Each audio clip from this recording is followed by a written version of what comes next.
Hello mga ka-approve! For today's video, magluto naman tayo ng putsero. Instead of beef nga pala, pork ribs ang gagamitin natin dyan.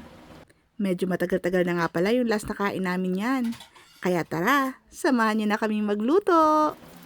Una po ay igigisa muna natin yung bawang at saka yung sibuyas. Pagkatapos natin gisahin yan, pwede na natin ilagay yung ating pork ribs. Tapos timplahan na natin yan ng paminta at ng asin. Haluin lang natin ito. Tapos ay takpan natin. Lutuin natin ito sa mahinang apoy. Kasi palalambutin pa natin yung baboy.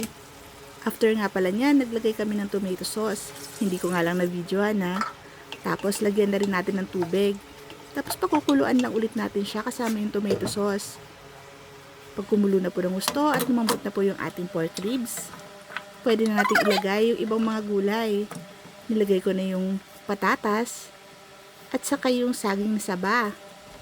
Haluin lang natin yan. Tapos ay tinimplahan namin ng ginisa mix, saka ng patis. Nagdagdag nga rin pala ako ng konting tubig ha, saka ng paminta. Haluin lang ulit natin to, tapos takpan. Hintayin natin kumulo at maluto yung gulay. Pagkatapos po niyan, pwede na po natin ilagay yung natitira pa nating mga gulay.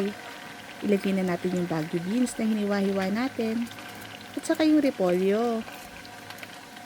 Haluin lang natin yan. Tapos takpan uli para maluto ito. Sandali ko nga lang pala niluto yung ating repolyo para medyo crunchy siya mamaya pag kinain natin. Ayan po, luto na po ang ating pork puchero. Pwede na po nating iserve yan. Tara, kain na tayo!